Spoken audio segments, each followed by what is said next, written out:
nosso programa. Bom, gente, vamos lá, né? Bom, primeiro, a gente está fazendo um evento híbrido, né? A gente já tinha feito, primeiro, que agradecer a presença de vocês. Tem que ver se o áudio está bom, né? Não sei a captação. Agradecer a presença de vocês, os colegas que estão aqui na internet e aqui presentes. A gente, cumprindo a tradição do CFCH, nós já tivemos um outro momento na discussão da carreira docente, tivemos um encontro aqui também, e cumprindo esse lugar do CFCH de pensar a universidade, pensar projetos no Brasil e, sobretudo, projetos que dizem respeito também à nossa carreira, né? Esse é o debate de hoje, a gente conversar um pouco sobre a reforma administrativa, e a gente convidou para a mesa a professora Lívia Bahia, presidente da UFERJ, o Esteban Crescente, que é diretor-geral do Sintuferj, e a professora Fernanda Vieira, que é da secretária-geral do Andes Nacional. Né? A ideia aqui da gente é ter um diálogo, uma conversa, né? E a gente combinou aqui de ser um tempo de 15 minutos de fala. Eu vou, quando estiver faltando 5 minutos, eu vou avisar.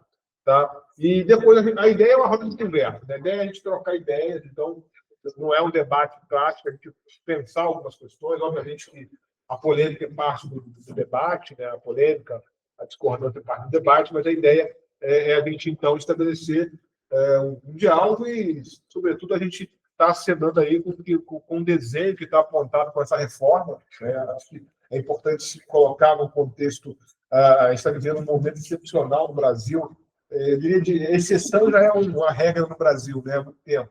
Mas excepcional na medida que você teve um conjunto de forças políticas atuando no cenário. Né? A gente está vivendo a questão da reforma administrativa, vivendo pautas quase que imediatas, sem muita discussão. Eu acho que a reforma é um ponto que está na agenda, mas que está muito pouco debatido na sociedade mesmo, na universidade. E a intenção nossa é a gente cumprir o nosso papel e startar esse processo no âmbito institucional. Né? Eu acho que os sindicatos têm feito esse debate, mas é preciso a gente ampliar para a universidade. Então, eu abro assim, eu queria, da minha direita para a esquerda, fazer, então, uma abertura, o Esteban, você abrir 15 minutos, faltando 5, eu falo, ok? Tá.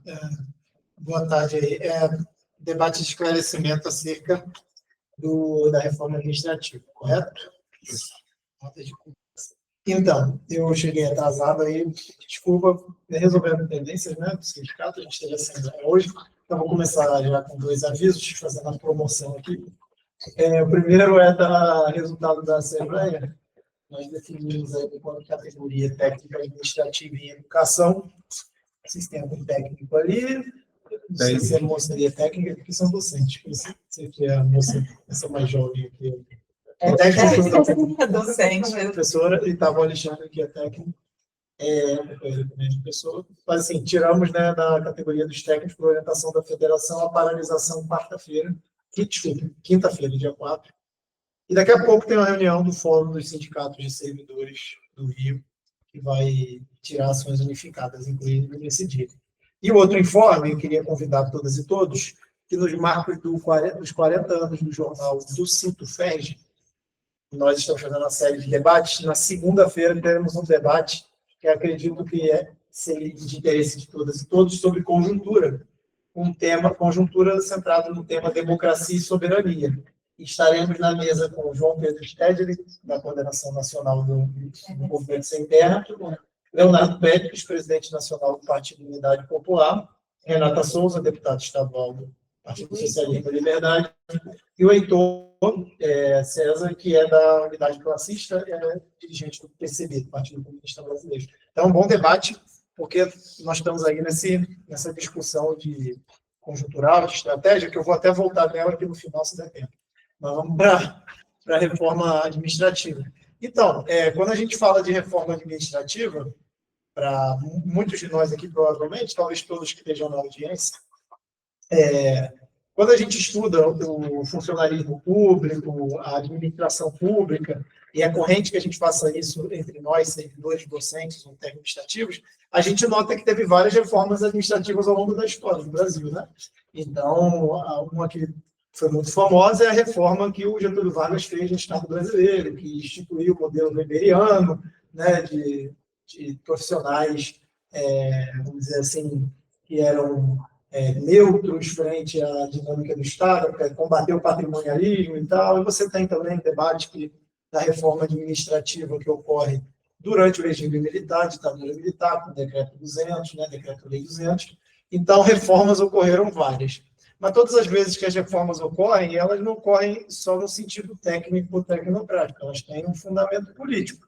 Então, uma reforma mais recente que marcou a gente muito no Brasil, e a nossa geração, ou gerações que estão aqui, são as reformas Bresser-Pereira, né, da década de 90, que são dos marcos do neoliberalismo, e que deixam marcas bem concretas, não é só uma coisa de ideia. Então, por exemplo, hoje na universidade, ou em qualquer lugar, você vai andar, você vai ver o terceirizado da limpeza, o terceirizado da vigilância. Nem sempre foi assim. Não era assim os terceirizados, eram os funcionários de fundações, né? Na década de 80 tinha muito isso, as fundações, aí você tem o interregno ali, que as carreiras são aprovadas, junto com a dinâmica do RJU, que em 89 a RJU é aprovada, né? E aí a Constituinte, aí essas pessoas viram carreira que é contratada diretamente pelo Estado, mas logo alguns anos depois as reformas de corte neoliberal começam a ampliar a terceirização. Isso é um exemplo, né? E a questão das OS, das OCIPs, né, de como que isso entra, por exemplo, em setores que constitucionalmente, originalmente seriam somente na forma autárquica, como é o caso da saúde, por exemplo, né? A ideia original do SUS era uma ideia própria do Estado, o fornecimento do direito à saúde. A outra questão era complementar, né, que era a saúde privada, né? Estatal, teria a privada para complementar, mas a majoritária seria essa saúde diretamente fornecida pelo Estado, né, num modelo de gestão que seria o modelo diretamente do Estado, e seria o majoritário. O que hoje já não é por força de vários fatores. Um deles é o processo de reforma administrativa que nós tivemos, e as políticas decorrentes disso, né? Recentemente nós tivemos um embate sobre isso na universidade, já há uma década, na verdade, mais de uma década, que foi um embate da imposição aqui da questão da EBSER, que mudou isso no que diz respeito à gestão, autonomia universitária dos hospitais.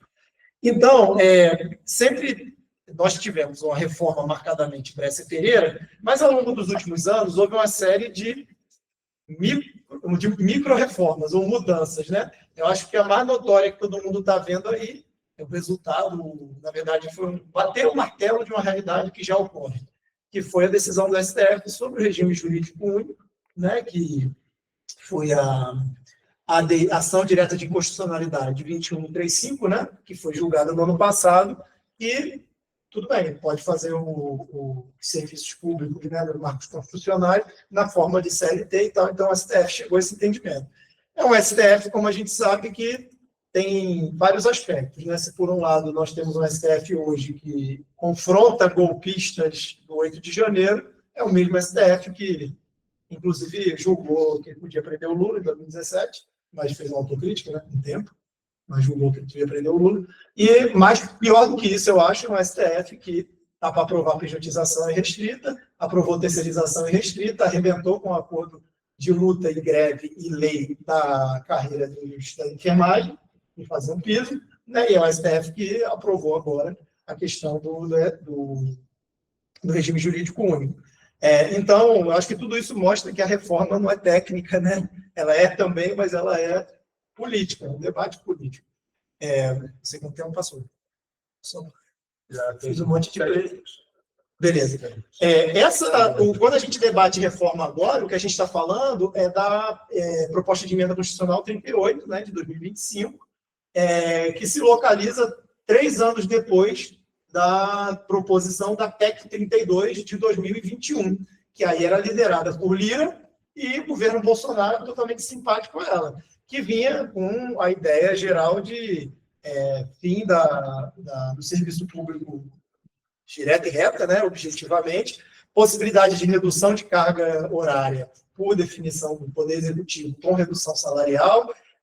A questão da demissão era bem mais incisiva naquela proposta de PEC 32, né, demissão do serviço público, e a possibilidade ao bel prazer do político de plantão do Poder Executivo poder fundir órgão, criar órgão, acabar com órgão, tudo isso era muito forte naquela PEC. E teve uma mobilização grande na sociedade, teve um embate político protagonizado pelas entidades sindicais do serviço público como um todo.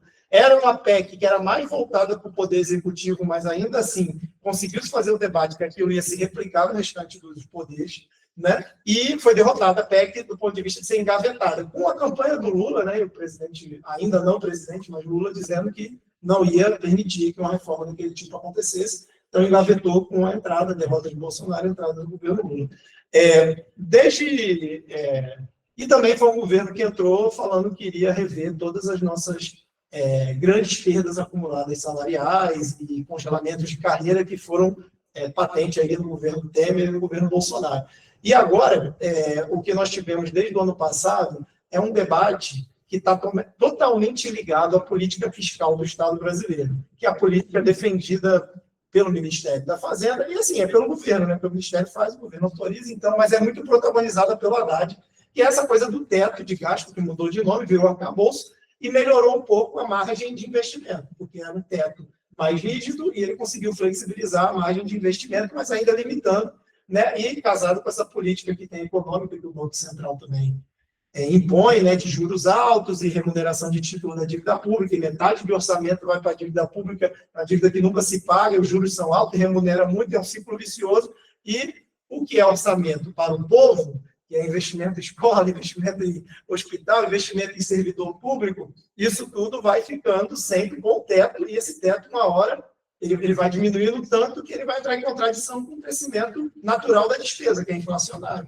Né? Então, nós temos, desde o ano passado, esse debate. Nós temos falas do ministro da Fazenda, assim, eu não vou aqui falar exatamente a data, mas podem procurar, que o Haddad fala que, ano passado, que, assim, vamos ter que rediscutir os mínimos constitucionais, é um debate. Ele não fala assim, vou acabar, mas ele fala, temos que rediscutir esses mínimos dos trabalho. Quais são os mínimos constitucionais? 18% para a educação, né, e 21%, 20% para a saúde, a nível federal. Então, temos que discutir, porque isso aí empurra, espreme todos os outros investimentos, mais dos juros, a amortização da dívida pública, ninguém vai debate nesse sistema da dívida. Isso não tem teto. Não tem teto, que é o orçamento secundário, né? Então, só secundário na palavra, mas é o primeiro que é garantido. Então, nós temos esse debate, o governo começa o ano, inclusive,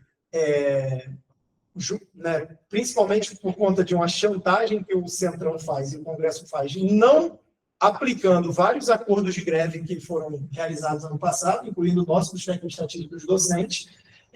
Isso demora até que abril vem a aprovação da lei orçamentária, depois de muita chantagem do Centrão, mas o governo também jogando o recuado, de não querer confrontar, né? E o debate da reforma administrativa, que virou a PEC 38, começa, porque virou a PEC 38 só em outubro, eu acho, início de outubro. Antes era um debate. E o Ministério de Gestão, inclusive, defendia que tinha que ter uma reforma administrativa, né? Teve uma caravana em agosto que a gente foi fazer da Mesa Nacional de Negociação Unificada, onde os sindicatos chegaram falando da pauta, que era a equiparação dos benefícios com todos os poderes, a questão do auxílio nutricional para aposentado e a questão da database, e o governo falou, olha, nós não temos como debater isso, nós vamos agora debater uma reforma administrativa. E ele começou as declarações de que é simpático, de que é bom, de que tem que ter, assim, falando que tem muita carreira, que tem que reduzir o número de carreira, que as progressões tem que demorar muito para poder chegar, então tem que distribuir um parâmetro único de níveis de progressão para todas as carreiras, não dá para a gente ficar mantendo os supostos privilégios, né, triênios, essas coisas que ainda existiriam, que não existem mais no Executivo Federal, né? Tem esse debate, e que é muito difícil dar mais reajustes ao longo dos anos, porque nós temos esse problema orçamentário, temos um teto de gasto e tal. Então, isso virou a PEC 38 em outubro. Né? E aí, o movimento sindical organizado, porque a PEC ela envolve todas as esferas de poder, né? E isso, inclusive, é um dos calcanhares de Aquiles, porque isso mobilizou mais gente contra eles. Né? Eles começaram a fazer uma agitação, Pedro Paulo e Zé Trovão, né? No primeiro momento, com palmas da ministra Esther Dweck e com foto do ministro Fernando Haddad com Pedro Paulo, falando uma ótima conversa sobre a reforma administrativa que o Brasil precisa. E, depois de muita pressão, que simbolicamente terminou não, mas teve um ponto de virada na jornada de lutas do dia 28 de outubro, na Marcha Brasília, com 20 mil pessoas e tal, nós temos aí, conseguimos fazer recuar essa questão da reforma administrativa. Então, eu fiz assim, uma contextualização, falta 2 minutos, mas, essencialmente, eu recomendo que, né, talvez aqui no debate a gente aprofunde, talvez as companheiras entrem, não sei se vão entrar nisso, mas, assim, o que diz essa PEC, tá? É porque não é só a PEC, não falei muito da PEC, mas tem um PLP, né, e são 3 projetos. Na PEC, essencialmente, a primeira coisa que chama atenção é essa coisa de ser, na verdade, uma reforma para ajuste fiscal em cima do desenvolvimento das carreiras e da questão salarial. Ela é isso, essencialmente. Então, ela cria uma trava de crescimento salarial, ela só permite que haja concessão de crescimento, de investimento em remuneração dos servidores, se a meta inflacionária ela for batida pelo custo, né? Então, se você assim, tem uma inflação de 50%, então, se você vai aumentar o salário, isso vai bater 50%, né? Meio ponto, 50% é muito, mas meio ponto percentual, você não vai poder ter reajuste. Então, isso limita as mesas de negociação, né? Isso claramente cria, né, uma restrição, um teto salarial. Ela é mais amena nos ataques diretos do que a PEC 32, mas ela abre caminho para atingir objetivos que a PEC 32 falava. Então, por exemplo, nós temos a questão do estágio probatório. Vira praticamente o estágio probatório um emprego temporário. Né? Se você for ver como fica caracterizado, a galera entra 10, mas só vai sobrar 3 no final. Porque todos os regramentos que vão ser feitos é para limitar. E para poder compensar vacâncias, né, de servidores, novos concursos, também vai ser uma rigidez tal que a prioridade vai ser sempre analisar se aquele serviço, falta um minuto, se aquele serviço ele não pode ser compensado de outra forma, por um contrato temporário, por temporários, e aí ele amplia a questão do volume de possibilidade de comissionados e de temporários, que são 2 caracterizações diferentes. Né? Serviço público, ou você concursa, concurso provimento, né? Ou você tem comissionado, mas você também pode ter o temporário. E a ideia é abrir o flanco, né, do concursado temporário, né, com, por exemplo, 10 anos de contrato demarcado, né, e isso ampliar como alternativa para os órgãos, para as unidades. Então, eu recomendo que, para aprofundar mais, tem uma análise do DIAP, Departamento Intersindical de Assessoria Parlamentar, tem uma análise deles, que é do dia 23 de outubro, eu tenho a tela aqui no computador, depois eu posso falar certinho, e ela vai ponto a ponto. E aí ela vai falar de várias questões e você entende mais a PEC qual é o objetivo. Né? Por fim, é só dizer que eu acho que a conjuntura é dura, e tem sido nos últimos anos, mas eu acho que esse é um ano de muitas vitórias importantes. Então, assim, seja porque parte do acordo de greve foi cumprido e gerou melhoria na nossa vida até financeira, né, concretamente, seja porque recentemente, no dia 21 de setembro, milhares de pessoas foram às ruas e impuseram uma vitória importante, que é a questão da isenção do imposto de renda para R$5.000, e agora, na última semana, a prisão do golpista Bolsonaro. Isso foi força de luta de rua, de mobilização, né, porque barrar a PEC da blindagem criou as condições para isso. Então, isso mostra, eu acho, que é possível os homens e mulheres imbuídos da luta modificarem sua realidade, como foi na greve do ano passado e tal. Então, era isso aí.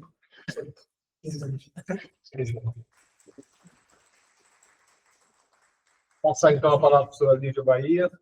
Então, eu queria assim, iniciar agradecendo imensamente o convite, né, em nome, meu nome, em nome da Proferd, né? Eu acho que, de fato, hoje é um dia especial, né? Nós estamos vivendo um momento especial, né? Esse momento é para a gente bater palmas para a prisão pela primeira vez no Brasil dos golpistas, né? Então, esse não é um momento qualquer, é a primeira vez que o país prende golpistas. Digamos assim, para o conjunto de gerações aqui, é um momento muito importante. Além disso, hoje é o dia do registro da vacina da dengue, né? Da vacina brasileira da dengue. Então, esse também é um momento muito importante. É muito importante que o Brasil tenha produzido, tenha tido a capacidade de produzir. Eu não sei se vocês entendem, porque é um pouco diferente. O Brasil faz febre amarela, mas a vacina original não era. A vacina da dengue é original do Brasil.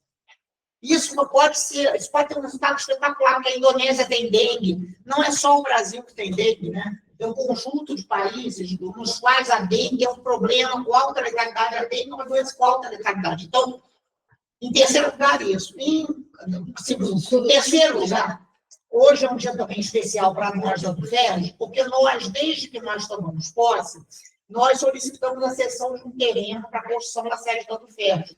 Isso foi um trâmite burocrático muito penoso, e nós fomos vencendo as etapas desse trâmite burocrático, e hoje houve a reunião do Conselho de Curadores, e foi aprovada, então, a possibilidade de cessão, e agora a gente vai fazer uma assembleia para discutir se constrói ou não constrói a sede da UFERJ. Então, assim, hoje é um dia super legal para a gente, muito bom, né?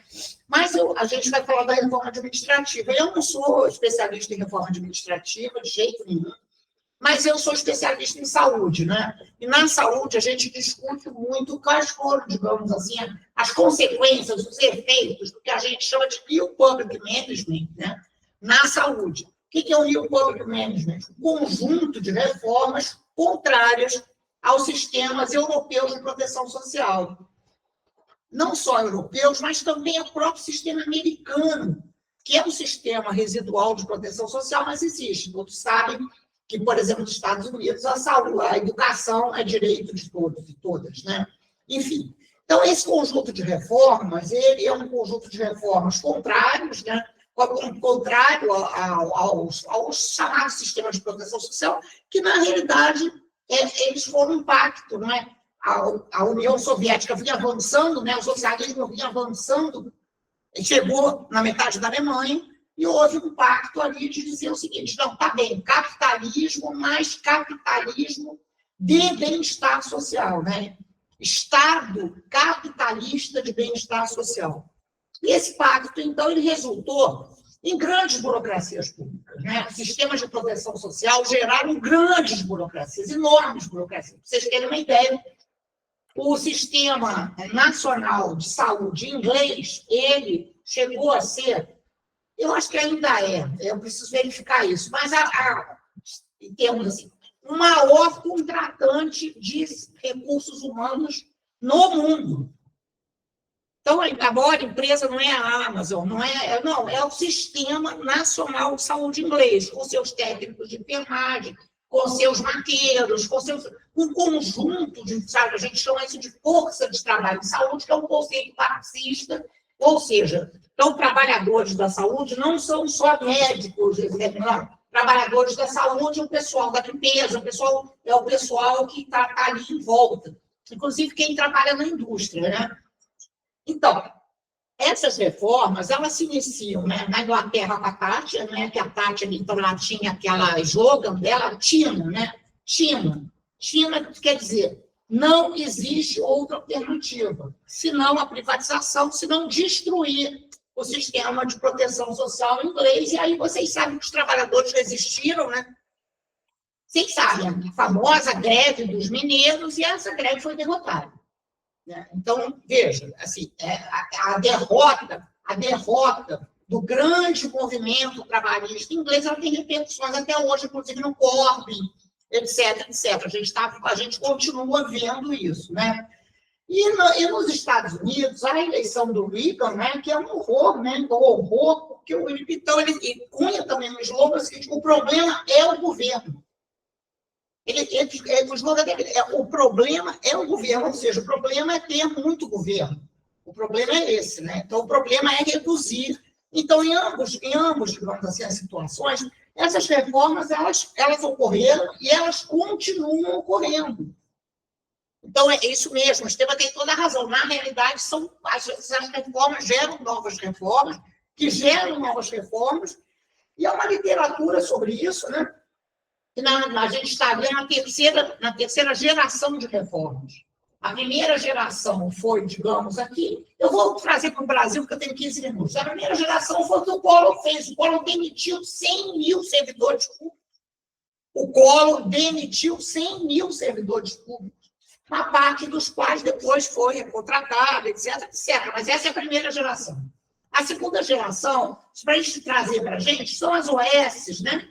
As OS, essa terceirização da administração, que significa flexibilização também dos contratos trabalhistas e tal.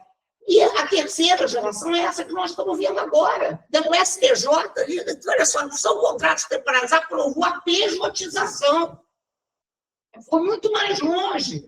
A reforma trabalhista do Temer, ela foi muito longe, a ponto de hoje a gente ter isso que nós temos no Brasil, né? Então, o que é, digamos assim, é um problema enorme para nós, pelo menos para mim, que sou estudiosa de políticas públicas e que considero que os servidores públicos eles são tradutores de cidadania.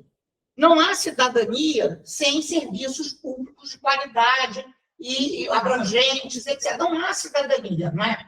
Então, isso é um problemão, e nós, de fato, tivemos duas reformas administrativas, né, em governos autoritários, a primeira do Vargas, quando era ditadura, né? A primeira reforma administrativa era na ditadura do Vargas, a segunda é a reforma administrativa que o regime militar faz, né, em 1967, por aí, a partir de 64, e a gente tem o RJU, aprovado na Constituição Democrática, certo? RJU, Regime Jurídico Único, que foi uma enorme vitória. Né? A gente tem o regime jurídico único e o SUS único.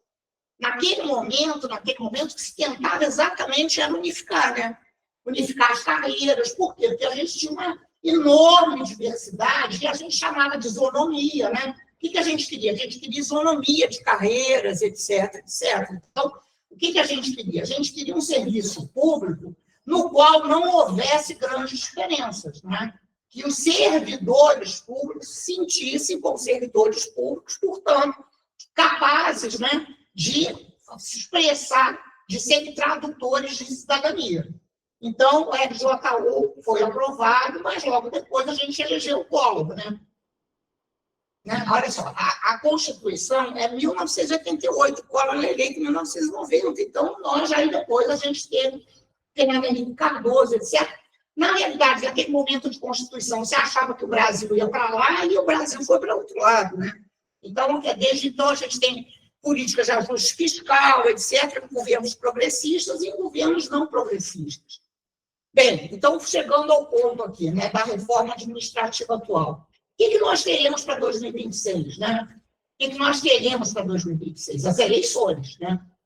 As eleições, não há assunto, não há agenda mais importante do que as eleições. A BUFERJ, a partir de janeiro, vai debater eleições. Eleições, porque é possível, né, abre uma janela aqui para a gente isolar, pelo menos, a extrema-direita, se não derrotar a extrema-direita, inclusive no Rio de Janeiro. Não é possível que a operação policial de hoje, certamente, é para deslocar a agenda, né? Está todo mundo comemorando a prisão do Bolsonaro, mas não.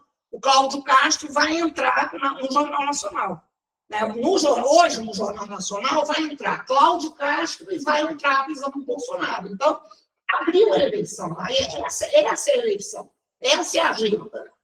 Então, a gente vai entrar nessa agenda, nós vamos entrar na agenda eleitoral, nós vamos contribuir para a formulação dos programas eleitorais, vamos tentar incidir sobre essas agendas, né, que são as agendas eleitorais, e vamos tentar que essa agenda não seja exclusivamente tomada pela extrema-direita. A agenda da extrema-direita é segurança e por exemplo, ser a favor dessa reforma administrativa.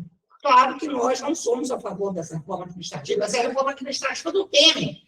Essa é a reforma administrativa que vem junto com a reforma trabalhista, que vem junto com, digamos assim, um hiperajuste fiscal. Nenhum de nós é a favor disso, inclusive a ministra Esther Dweck também não é a favor disso.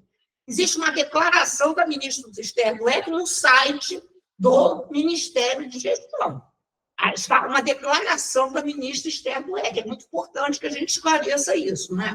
Então, não somos a favor. Entretanto, também não sou a favor de abrir o debate sobre isso, né?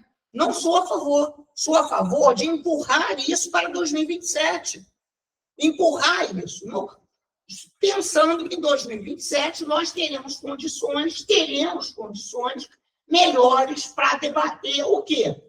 para debater, sim, para debater a necessidade de um Estado democrático e eficiente. Não há dicotomia entre democracia e eficiência, pelo contrário. Só teremos democracia se o Estado for eficiente. Então, nós não temos nenhum problema com carga horária de trabalho, com avaliação. Agora, nós temos um enorme problema da não compreensão do que é serviço público e o que é servidor público. O que é um servidor público? O servidor público é alguém que, ao não trabalhar no setor privado, ele está dizendo o seguinte, ele está renunciando à possibilidade de acumulação de patrimônio no capitalismo. O servidor público não consegue acumular patrimônio, não consegue. Consegue, no máximo, comprar uma casinha própria, um carrinho, você não consegue. Quando ficar velho, tem que ter aposentadoria compatível com o salário do cooperativo. Isso é serviço público no mundo inteiro. O que o Brasil fez? O Brasil retirou isso do RJU. Nós continuamos tendo um regime jurídico único que não garante a aposentadoria. Não garante. Então, é um regime jurídico único porque ele foi completamente mutilado. Completamente. Então, esse debate, nós queremos ter esse debate, precisamos ter esse debate. Não é preciso ter serviço público qualificado, eficiente, nós precisamos de um Estado democrático. Agora, nós precisamos discutir isso sem fragmentação. Né? Nós precisamos rever a reforma trabalhista, precisamos rever a reforma da Previdência e precisamos carreiras que sejam, inclusive, isonômicas. Gente, o técnico de enfermagem no Brasil, ele recebe 20 vezes menos que o médico no serviço público. Isso está errado. Isso não é serviço público. Isso é um erro. É um erro. Isso impede formação de equipes, isso impede, digamos assim, a democracia, isso impede envolvimento com a gestão, isso cria hierarquias que são hierarquias entre chefias, o medo da chefia. Então, e a gente precisa, evidentemente, de estabilidade. Não é claro que quem denunciou tanto, digamos assim, a corrupção na vacina da pandemia, quanto quem denunciou agora todas essas falcatruas do Bolsonaro foram servidores públicos com estabilidade. Né? Então, nós não temos nenhuma dúvida disso. Né? Então, o que é um servidor público? Concluindo, o servidor público é alguém que faz essa opção de ser servidor público, realiza um concurso público, se compromete a se qualificar ao longo de uma carreira, se compromete a ser servidor público, ou seja, a ter autonomia, né? A não se partidarizar, a ter autonomia, a ser militante político, mas durante o exercício do seu mandato como servidor público, a não se partidarizar. Claro que a burocracia não é neutra, mas ela não é partidária. E esse servidor público tem que ter uma aposentadoria digna, não é? Porque ele está renunciando, ele não tem a remuneração competitiva do mercado. Ele não tem a remuneração competitiva do mercado. Então, muitas vezes, quando um colega nosso diz assim, mas eu sou professor e eu sou médica, por exemplo, eu sou médica, se eu tivesse no mercado, tá bom, mas eu não fiz isso.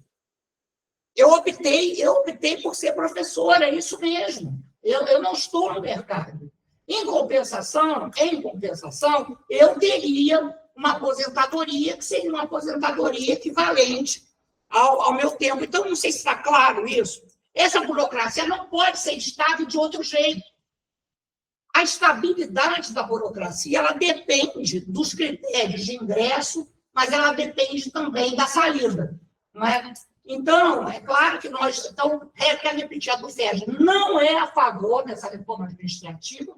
O executivo do governo federal não é a favor dessa, ela está sendo debatida no legislativo, que é um legislativo extremamente desfavorável para as forças progressistas. Né?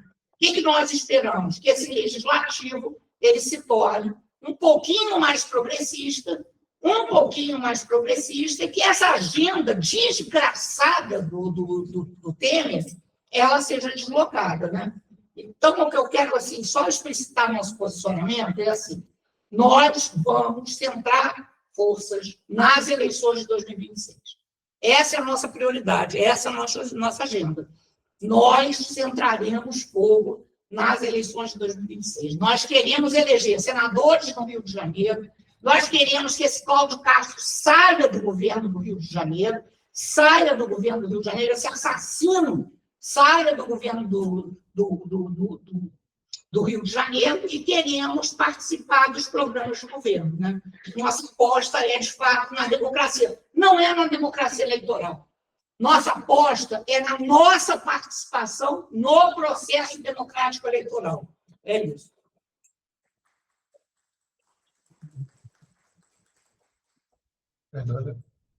Primeiro, agradecer o convite. Acho super importante que uma decania da UFRJ produza esse debate. Ele tem uma enorme relevância na nossa vida, não só acadêmica, na nossa vida como trabalhadores e trabalhadoras de um espaço público, uma universidade. Então, parabéns, Vantuil, por instaurar, por partir do pressuposto que, quem sabe, do CFCH para o restante da universidade, e a gente possa fazer debates mais amplos sobre a reforma administrativa. Muito do que eu vou falar tem zonas de contato com o que foi dito. E o primeiro ponto que eu queria trazer aqui, eu tenho escutado muito, né? Derrotamos a PEC 32. O próprio deputado Pedro Paulo, ele tenta fazer uma divisória entre a proposição da PEC 38 e a PEC 32. Eu vou dizer para vocês que, lendo os 3 marcos normativos, não é só a emenda constitucional, tem também um projeto de lei complementar que tem enormes ataques aos servidores públicos, né? Ela tem o nome de Lei de Responsabilização por Resultados, e acho que isso já fala muito o que se quer com essa normatividade. E tem também um projeto de lei ordinária, que é o Marco Legal da Administração Pública. O Pedro Paulo tem tentado dizer para a gente, né, que se distancia da PEC 32, e muito porque a PEC 32 ela foi, de fato, amplamente rechaçada por uma série de organizações, mobilizações sociais, um imaginário social também que compreendia, né, o que derivava do governo Bolsonaro era um ataque brutal, não só aos trabalhadores e trabalhadoras, mas à própria democracia. E isso facilitou, né, a derrocada da PEC 32. Mas a PEC 38, ela tem muita zona de contato com a 32. Ela, inclusive, tem copia e cola do que está na PEC 32 e ela traz para esse ambiente. Então, eu acho que o primeiro elemento de debate é que a PEC 38 não se diferencia da PEC 32. Em alguns momentos, ela consegue ser mais aguda. Eles estão propondo, na emenda constitucional, uma série de transformações do artigo 37, que é o da Constituição, que é o referente sobre o exercício da administração pública. Eles acrescentam o inciso 23, né, que vai dizer da impossibilidade de você ter, né, adicional ou reajuste retroativo, mesmo que você... A única admissibilidade para que você receba o retroativo é a decisão judicial. Eu fico imaginando, se essa PEC já tivesse sido aprovada, o nosso reajuste, que foi retroativo, não poderia, porque ele é derivado de uma lei. A gente consegue o reajuste para janeiro de 2025, né, e ele só vai ser implementado após a aprovação, né, da lei orçamentária. Para essa PEC, isso seria impensável. Então, acho que há uma visão muito similar.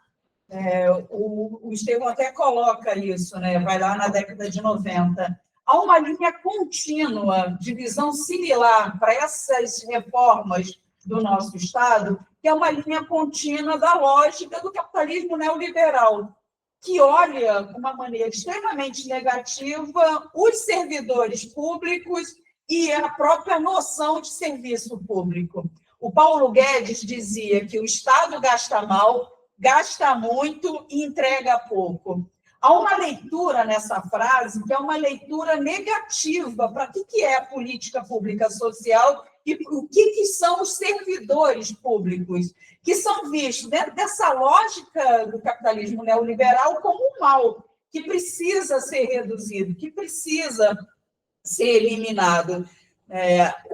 A década de 80, 90, a gente analisa como sendo a sedimentação ideológica desse modelo neoliberal que vai apostar no discurso de um Estado mínimo. É um Estado mínimo para a pauta social, mas é um Estado máximo no campo penal. Esse debate que o Vacan vai nos colocar no período contemporâneo como sendo a da sedução, da canonização, né, do campo da segurança, e a gente está vendo com a prática rotineira de uma política de morte no campo da segurança, é a expressão maior desse projeto do capital neoliberal que reduz as alternativas, os benefícios sociais, mas vai aumentar uma política persecutória penal, inclusive com alto grau de letalidade, porque a gente vivencia aquilo que a gente chama de, né, um novo urbanismo, as cidades sitiadas e uma lógica militarizada. Então, a gente precisa, né, discutir essa reforma administrativa, porque a gente até pode conseguir, né, arquivá-la de novo, mas aquilo que produziu essa reforma, ele não foi eliminado, porque há muitos setores sociais que olham e dizem, precisamos mesmo reformular, o Estado é inchado. A gente já viveu isso, né? Collor entra e fala em caçar os marajás. Fernando Henrique produziu, né, uma limitação, inclusive, de concurso, impediu, né, durante seu governo, concursos públicos. A gente é frequentemente atacado. A contra-reforma previdenciária do governo Lula, ela acaba com a nossa integralidade, né? Ela acaba com esse conceito de aposentadoria que foi duramente conquistado por nós, trabalhadores e trabalhadoras. Então, eu acho que esse é o nosso desafio. Quando a gente pega a PEC 38, ela não tem inovação dessa perspectiva. Ela apresenta um olhar gerencial empresarial. Ela aponta nos seus artigos a dimensão de um Estado, e não é corriqueiro, né, que a lógica do capital neoliberal geralmente ataque o Estado e tente produzir a gestão do Estado como se fosse uma gestão doméstica, uma gestão de empresa. Esses projetos que estão em torno da PEC 38, eles têm um olhar, né, financeiro e gerencial, como se o grande desafio das políticas públicas é um gestor que precisa estabelecer, está na PEC, metas, os prazos, como se fosse isso o grande desafio colocado, né, para a democracia brasileira, uma democracia que foi duramente conquistada na Constituinte, uma Constituinte que compreendeu a importância de eu ter o debate dos direitos fundamentais e as garantias fundamentais para eu pensar o que é a democracia. O Constituinte originário, e ontem nós tivemos uma audiência, e eu colocava isso na audiência lá no Congresso da deputada Alice Portugal. O Constituinte originário, ele deriva de um estado de exceção, ele vivencia a ditadura empresarial militar. Os embates travados na Constituinte era pelo reconhecimento de que precisávamos de um modelo de Estado que garantisse um processo contínuo de avanço no campo democrático, inclusive nas suas instituições. Por isso, eu tenho, né, direitos e garantias fundamentais que são cláusulas pétreas, porque eu reconheço que o papel do Estado que busca essa democracia está lá no artigo 3º, é a erradicação da pobreza, é a igualdade, é a justiça social. Esse modelo de reforma que estabelece que o grande mal social são os servidores públicos e as políticas públicas sociais, ela é um projeto de ataque brutal à democracia. Então, acho que a gente precisa entender que essa reforma ela não é melhoria, né, como diz o Pedro Paulo, né, não é modernização, não é melhoria e não é eficiência e qualidade dos serviços. Ela não visa melhoria, qualidade, e modernização dos serviços. Ela é um ataque à lógica democrática construída por muitos trabalhadores e trabalhadoras que ocuparam lá o palco da Constituinte, porque entenderam que a Constituição tinha que trazer os direitos dos indígenas, dos sem-teto, das mulheres negras, né, dos quilombolas, dos sem-terra. Nossa, já... Nossa! Você está sendo punida, você não estava lá, eu estava. Ouviu? Eu estava naquele palco que estava eu. Fui punida. Porque você era jovem, não estava porque eu sou velho. Nossa, sem capacitismo. Não, delícia é bom, delícia é bom. Que não é uma lógica da democracia. E eu acho que isso precisa ser a unificação entre nós, né? A gente está vivendo um ataque, que é um ataque à própria democracia brasileira. Vocês terem um exemplo, lendo a PEC 38, eles têm uma proposição dentro do caput do artigo 37, que é estabelecer que as políticas públicas agora têm que ser produtos, isso vai ser um princípio administrativo, da consensualidade. Eu falo para o pessoal da MST, desde quando a reforma agrária nesse país é consensual? Desde quando os direitos LGBTQIA+, num país cada vez mais conservador, é consenso? Significa que eu estou dizendo que essa lógica da consensualidade vai permitir ao gestor público nada fazer para políticas que são fundamentais de serem realizadas. Então, é um ataque à democracia, é um ataque a um projeto de Estado democrático que essa PEC que ela está produzindo. E não é curioso que o Pedro Paulo, habilmente, né, fez discursos retóricos para a mídia, né, antes de apresentar a própria PEC, propriamente dita, né, que coloca para a mídia, vamos acabar com os privilégios, o objetivo aqui é melhorar a gestão. É óbvio que ele joga para a mídia, porque se há algo que o capital já compreendeu, é a importância da produção, consenso, ainda que conservador, midiático, para a sua proposição. Então, a gente está sob ataque. A gente está sob ataque de uma mídia, especialmente as mídias empresariais, por isso a importância, inclusive, das representações de classe dentro da universidade produzirem as suas contra-hegemonias midiáticas. Porque a mídia empresarial, ela comprou essa ideia da modernização, do fim dos privilégios. É isso que é o subjacente a essa retórica. Para vocês terem uma ideia, eu peguei aqui alguns casos dos ataques que a gente vai viver nesses projetos todos, né? O artigo 37 eu já coloquei. Mas o Estevão até coloca, né, do fim dos concursos. Está lá no marco legal, está no PL, que vai criar o marco legal da administração pública. É textual, né? Eles colocam que o concurso público é a última opção. Primeiro, eu verifico se essa função pode ser preenchida por redistribuição, por similitude de função. Se não for possível, aí eu penso na terceirização.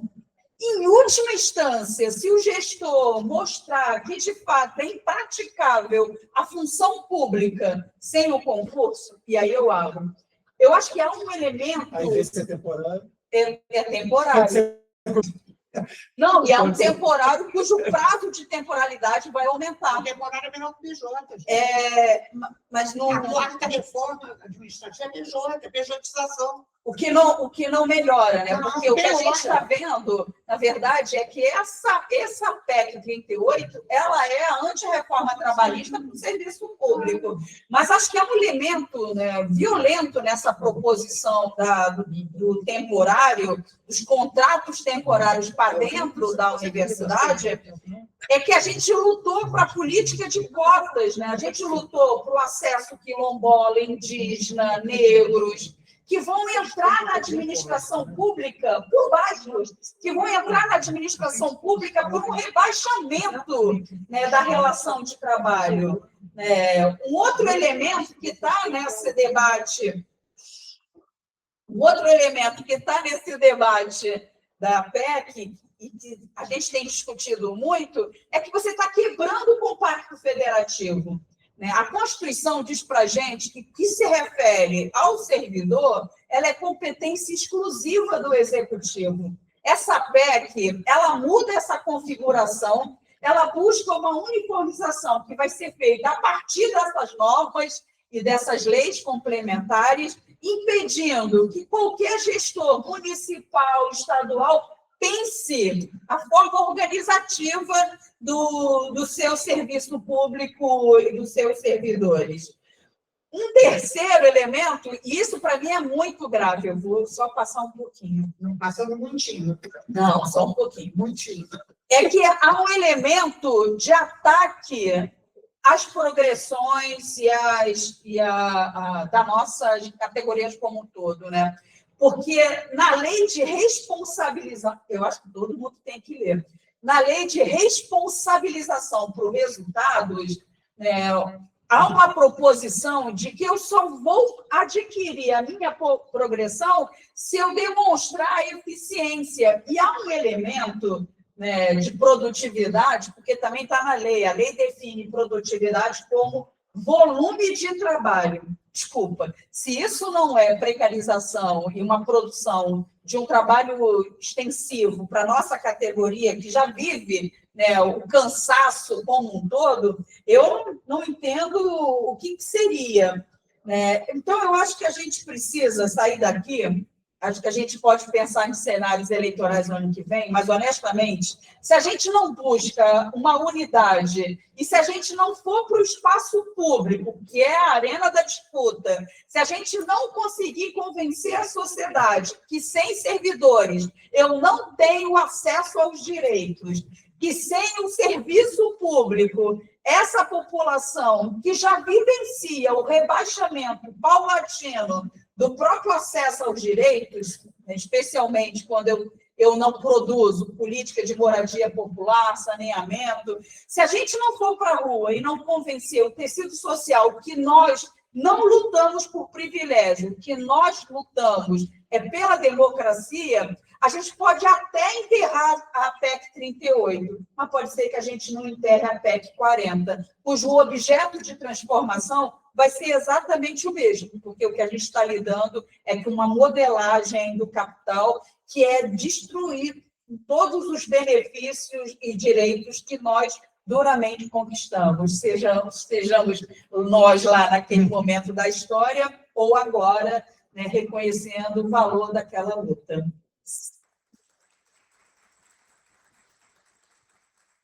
Bom, pessoal, como nós dissemos, é uma roda de conversa, né? Então, acho que agora a gente vai abrir a roda e a ideia é a gente...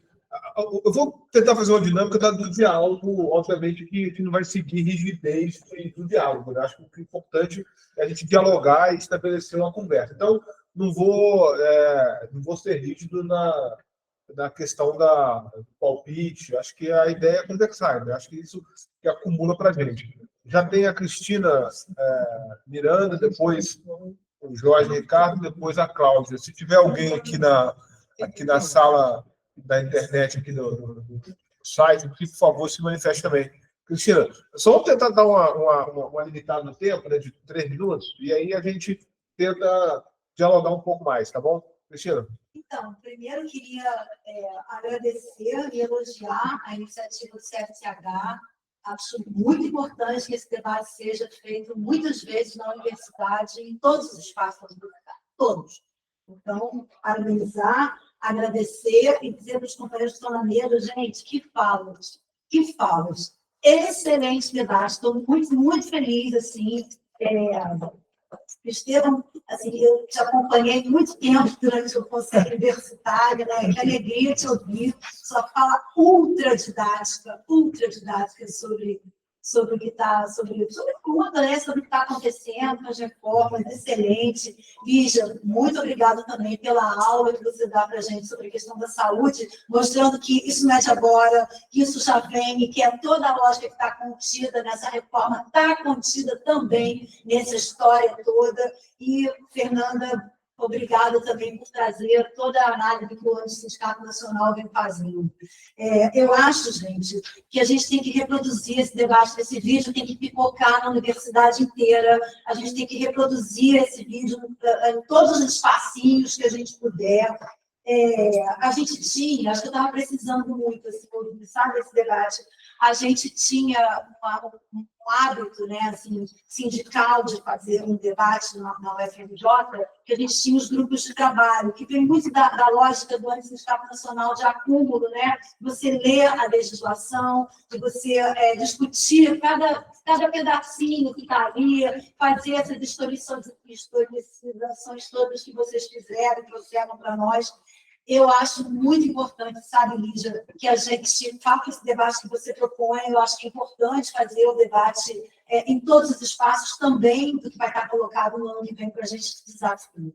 Mas acho que a UFERJ tem que voltar, e assim, ficaria a minha sugestão. A UFERJ tem que voltar a produzir debate com o pensamento dos nossos docentes e com o que o nosso Sindicato Nacional vem fazendo e com a lacuna que os técnicos também têm no debate. Acho que é um papel importante que a UFERJ precisa retomar para a UFRJ. Porque entender tudo que vocês colocaram aqui hoje, sem exceção, é importante, inclusive, para o debate eleitoral que a gente vai ter que fazer. Então, entender a importância do serviço público, o que está colocado nessas reformas e como que a gente pode agregar a luta. E até, eu entendo o que você traz, Lígia, no sentido de que a gente não pode, que esse debate não é o central, não pode ser central, que a gente não pode desviar o debate para isso, que a gente não pode desviar o debate para a questão da violência, que a gente tem que colocar. Acho que a fala da Fernanda, ela traz isso quando ela diz assim, ó. Eu acho que combina com o que você diz, sabe, Lígia? Quando ela fala, a gente precisa colocar, o ataque à democracia tem que ser a unificação entre nós. E o ataque à democracia está colocado nesses projetos. Então, a gente precisa esmiuçar, trazer o GT de volta para o FERJ, grupos de trabalho, vamos ler os documentos juntos, vamos pensar junto e vamos construir, né, assim, como é que a gente faz o docente da UFRJ estar dentro desse debate e participar das lutas também por uma eleição que seja favorável a nós em 2026. É isso. Em todos esses aspectos, né? Estadual. Jorge Ricardo. Eu, através da 16 anos de UFRJ, como professor, formação de professor da universidade, ainda na ativa, 73 anos, tendo sido preso político na ditadura e lutando por direitos naquele período, né? Eu, tanto militante antigo, quando está se declarando, também coloco nesse lado, difícil para mim, tem sido difícil para mim me colocar nos últimos anos de uma maneira diferente do que de um militante sindical. Então, para mim, a questão de estratégia, de luta, é uma coisa muito importante. E eu penso que eu discordo de alguns companheiros que falam que fazer críticas ao governo Lula seria fortalecer o bolsonarismo e não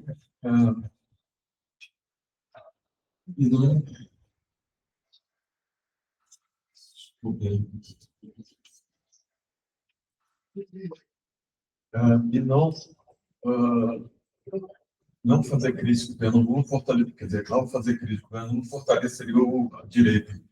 Me parece que não, me parece que a gente tem que, não é questão de crítica ao governo, mas é levar os debates à população.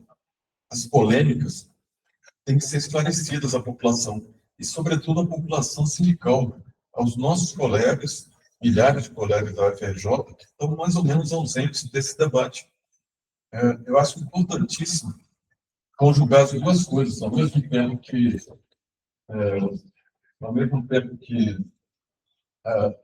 promover o debate amplamente na categoria, a gente vai, sobre a questão da reforma administrativa, a gente, ao mesmo tempo, vai estar fortalecendo uma campanha eleitoral para o ano que vem, que vai ser uma campanha de vida ou morte.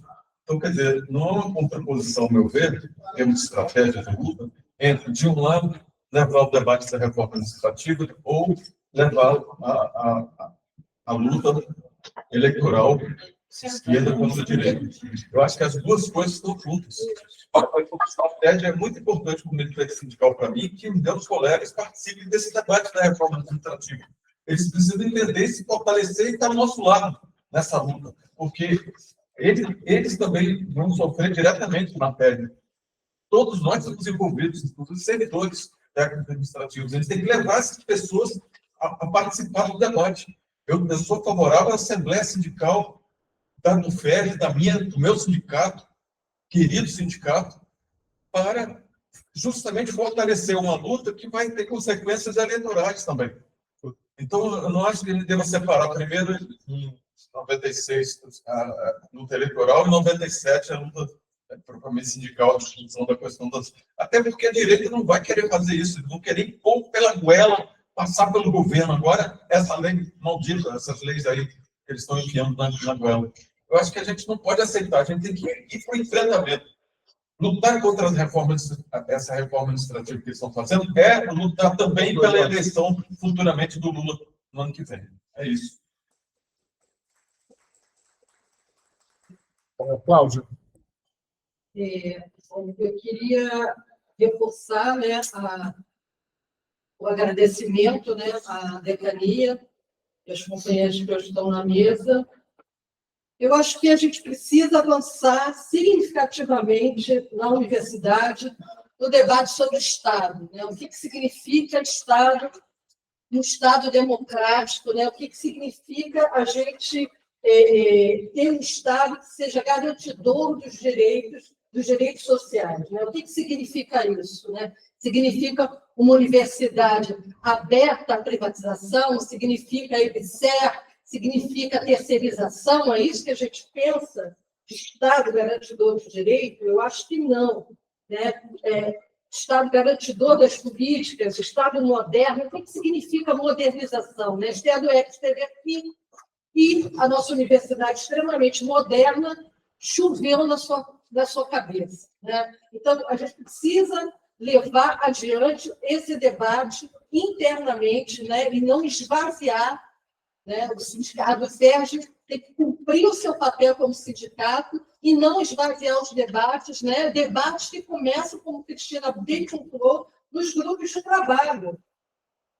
Esses grupos de trabalho precisam avançar, a gente precisa criar os grupos de trabalho e esses grupos de trabalho têm interlocução com o Antissindicato Nacional, porque discutindo internamente, discutindo com os nossos companheiros de todos os estados brasileiros, companheiros das universidades estaduais, das universidades federais, é que a gente vai conseguir pensar e repensar o significado desse Estado, né? A gente conhece bem o significado de precarização, de proletarização, de plataformização, hoje na educação básica. Está saiu essa semana novamente a vergonha da aprovação automática. O que significa hoje para nós formarmos professores licenciandos dentro da universidade que vão chegar no serviço público, se é que ele ainda vai existir nas esferas municipais e estaduais, né? A gente pode pensar só no nosso currículo, nós somos formadores de trabalhadores, de futuros trabalhadores, de professores. O que significa isso hoje, né, no Estado que sequer garante um mínimo de qualidade do processo educacional desses jovens, né? Nós não temos que empurrar a reforma administrativa, nós temos que derrotar a reforma administrativa, porque ela vive sendo reeditada com novas máscaras, né? Com novas vestimentas. A gente sabe que o que a gente está enfrentando hoje foi o mesmo que nós enfrentamos em 2016, 2019, né? Logo após a pandemia do governo Bolsonaro, essas contra-reformas infraconstitucionais, como diz o Paulinho. Então, acho que a gente precisa vestir, né, a camisa do Antissindicato Nacional, a camisa da UFSER, irmos para as ruas, derrotar essa reforma internamente na universidade, mas também nas ruas. Aproveito esse momento, né, com a professora Lígia Bahia e pedir que nós tenhamos a chamada da UFES para a reunião do Conselho de Representantes. Nós temos a pauta do auxílio de transporte. Dia 12. Né? Então, acho que Agenda aí, por favor, dia 12. 12 de dezembro. Antes da Assembleia. Antes da Assembleia, claro. Pedro. Aqui todo mundo é sindicalista. Olha só, de longo tempo. Boa tarde, Boa tarde, Pedro. Sou técnico administrativo, não sei se sou o único técnico aqui da reunião. Não. E o meu representante, Mas eu também sou filiado, a minha fala no sentido de, na verdade, uma pergunta, né, sobre que me parece que existe esse projeto de esfacelamento do próprio serviço público enquanto vínculo, né, do servidor ao Estado, né? E isso está dentro de um contexto maior, né, de uma precarização do trabalho, no contexto contemporâneo do mundo, né, desse esfacelamento da própria noção de trabalho, de emprego. E aí a gente chega na questão da uberização do trabalho, né, dos empregadores de aplicativos, motoristas, e dentro da universidade pública nós temos os trabalhadores terceirizados, né, que hoje são da limpeza e da segurança, etc., mas que com o avanço dessa política de esfacelamento, dessa deforma, né, administrativa, isso pode chegar, né, ao topo, né, da universidade, a vocês que são professores, já são docentes, que em algum momento, né, podem vir a ser também uberizados, né? Então, eu falo enquanto servidor administrativo, que está na base, né, da universidade, falando para professores e dirigentes da universidade. Se é uma fala muito apocalíptica minha, mas me parece que a gente precisa também fazer uma reflexão sobre os nossos próprios processos internos da universidade, de reconhecimento e valorização do trabalho técnico, do trabalho terceirizado, para que a gente não reproduza uma lógica empresarial e de precarização do trabalho aqui dentro, que ecoe, né, para fora, porque a gente sabe que a gente está perdendo a superestrutura. A narrativa que a gente perdeu, né? Nós somos incompetentes, nós somos lentos, nós somos ineficazes, nós somos corruptos. Né? Esse é o discurso que venceu. Né? A gente está perdendo esse discurso, né, para fora. Então, muitas vezes, a gente reproduz, por exemplo, do PGD, que tem uma lógica empresarial, que apesar de alguns avanços, a gente está tentando uma reunião até agora, né, de discussão do PGD, que reproduz uma lógica empresarial, né, dentro da universidade pública. E muitas vezes a gente está trazendo para dentro da universidade essa lógica. Então, o Luan já está fazendo sinal para eu me silenciar. Mas eu vou para a mesa, desculpa, para concluir. Se existe, de fato, essa ameaça de que a gente esteja reproduzindo internamente quais são as perspectivas para que isso não aconteça. Alexandre, Primeiro, tocou até nos pontos que eu queria tocar também, que eu acho que tem um pano de fundo por trás dessa história, inclusive que corrobora até para. Não foi acaso que pelo menos na minha visão, que na época do Collor no Brasil, Macia tinha colado e quebrou. Porque quando a função de luta, de todos que passaram pela ditadura lutando, sofrendo, creio que tenha tido uma expectativa, creio que eu não vivi, só aprendi em história, tenha tido uma expectativa com a questão da inflação, principalmente, as questões econômicas muito grandes para a democratização, e a impotência do Estado em resolver isso produziu um Collor. Não foi à toa. Não é que pareceu, me parece que não é que não pareceu ir com um lado para o outro.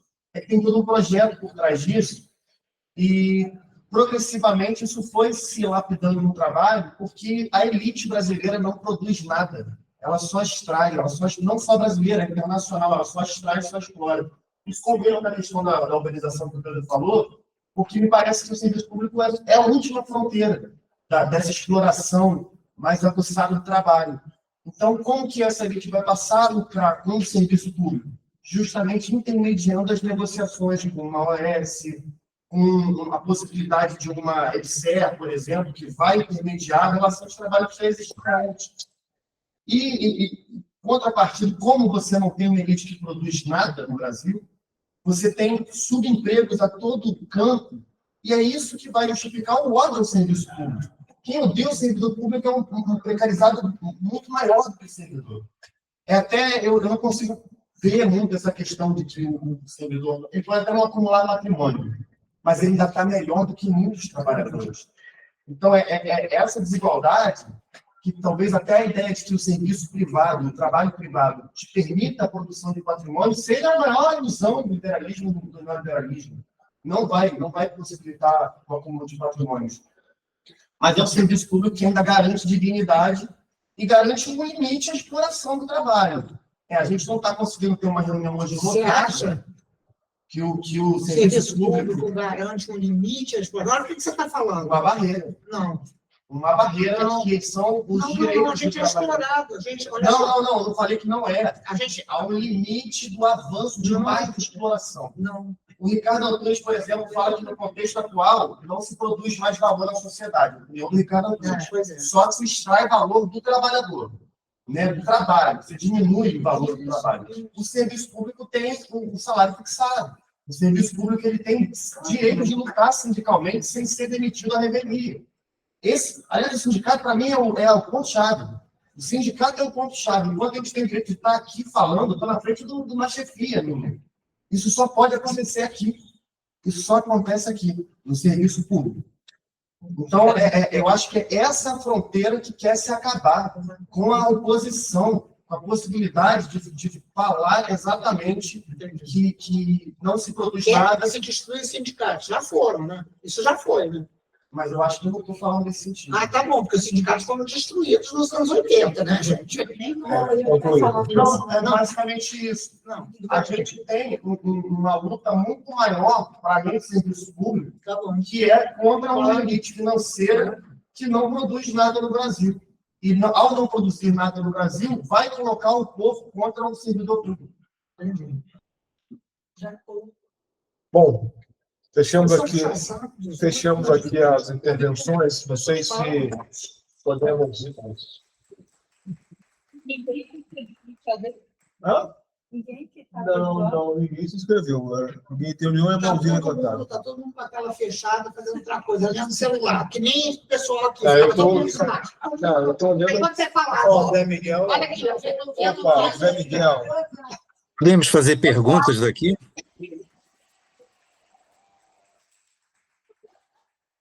Aí, Zé Miguel. Posso fazer uma pergunta? Pode, deve, duas.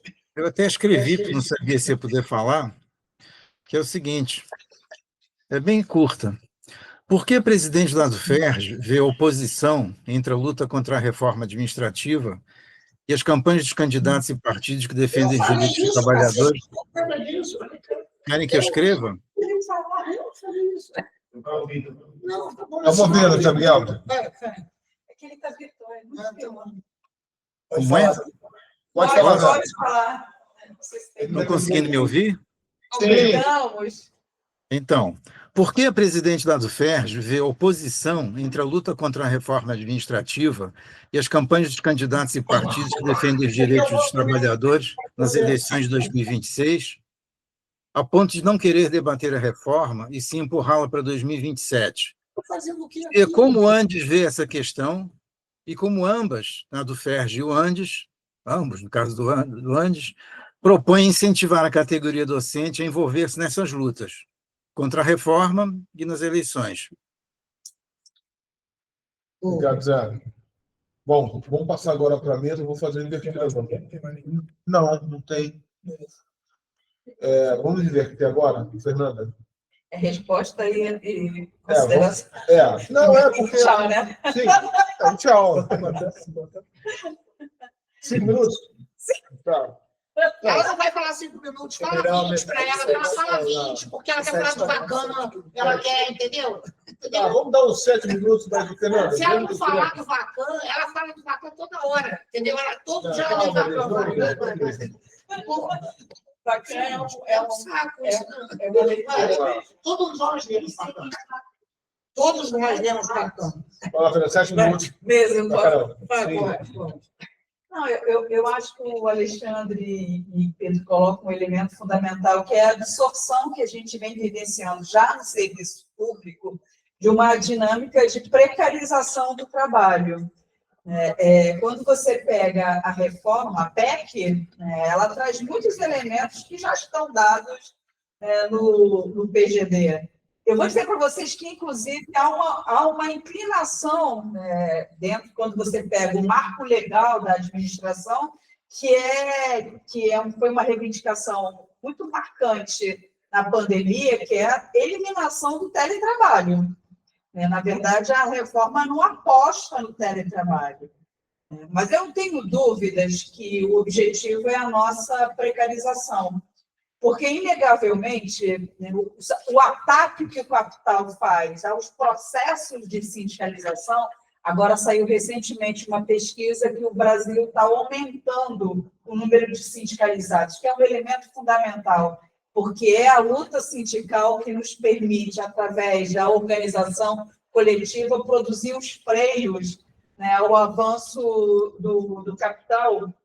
E o Florestan Fernandes fala exatamente isso.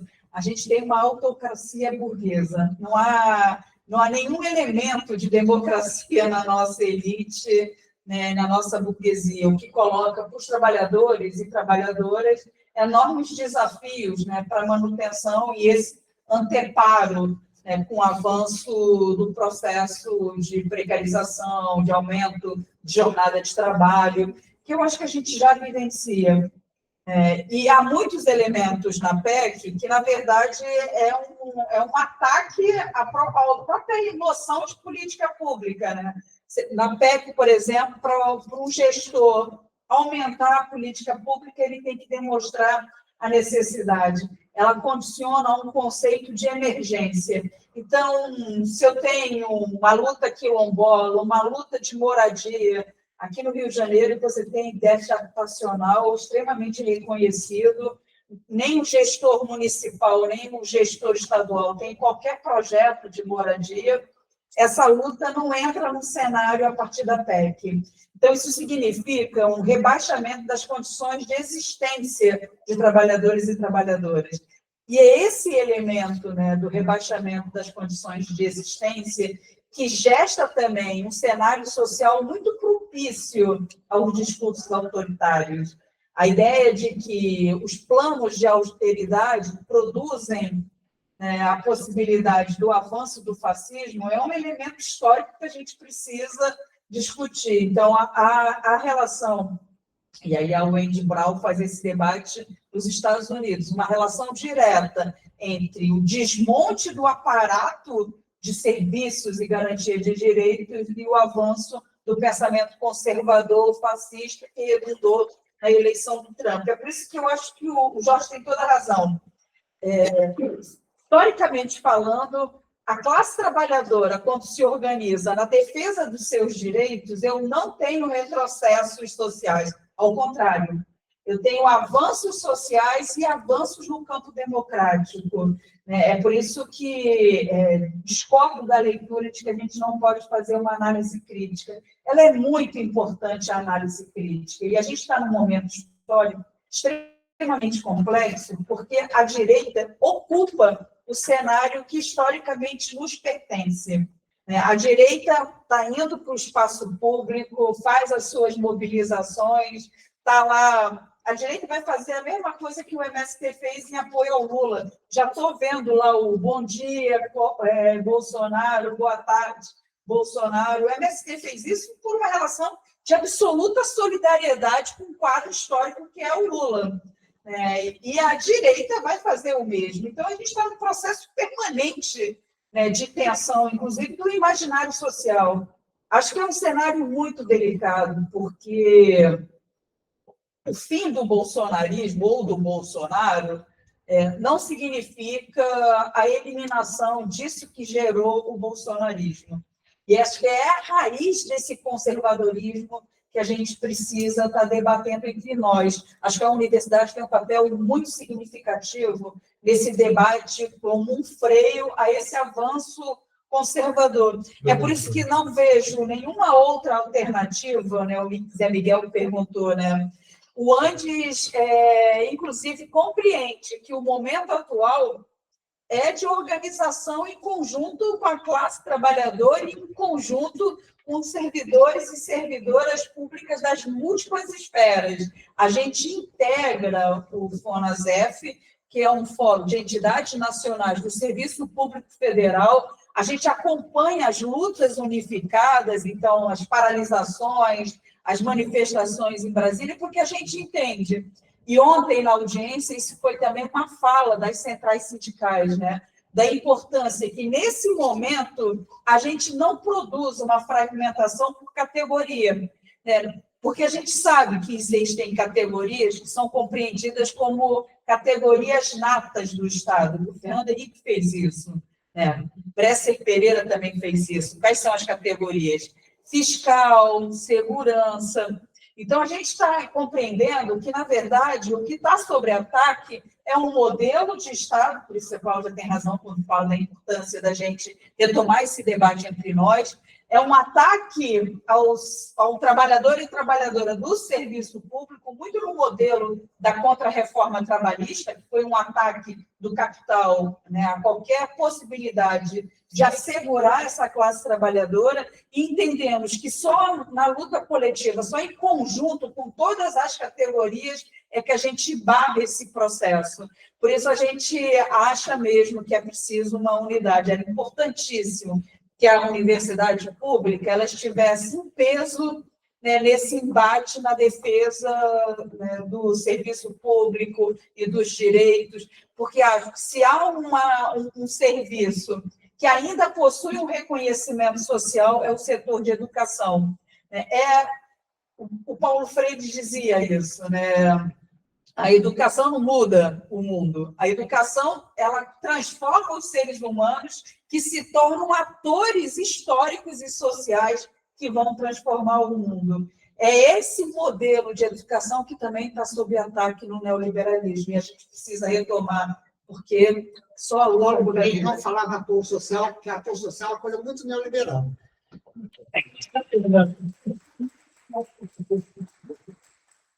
Veja. Não, então, primeiro eu estou aqui debatendo, E eu acho que todos vocês estão debatendo como se eu fosse a inimiga, E eu declarei aqui que a Bufers se posiciona contra essa reforma administrativa. Não quer dizer que seja contra as reformas administrativas.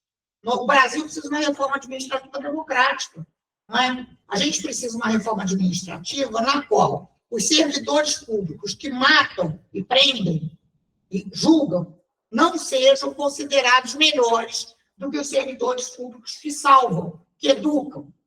Mas no Brasil, o nosso Estado é constituído assim. Então, nós precisamos, não essa. Então, eu estou aqui debatendo. E eu estou propondo uma unidade em torno de uma instituição, que é a Bufers, que ganhou uma eleição.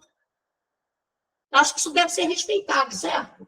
Eu estou propondo uma unidade que a gente debata em um programa eleitoral inteiro, incluindo todas as reformas, a trabalhista, da Previdência, a administrativa. Eu estou propondo que a gente incida sobre as eleições e que a gente exija que os candidatos que nós apoiemos sejam a favor de concursos públicos e de carreira de serviço público.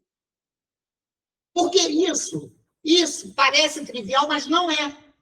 Eduardo Paes, por exemplo, não fez concurso público, Esther Dweck fez concurso público. Pequenininho, etc. Mas Eduardo Paes não fez concurso público. Vários dos governadores, inclusive dos governadores progressistas, não fizeram concurso público. Veja, olha só, servidor público federal é a menor parte do que a gente chama de serviço público, de tradição de cidadania.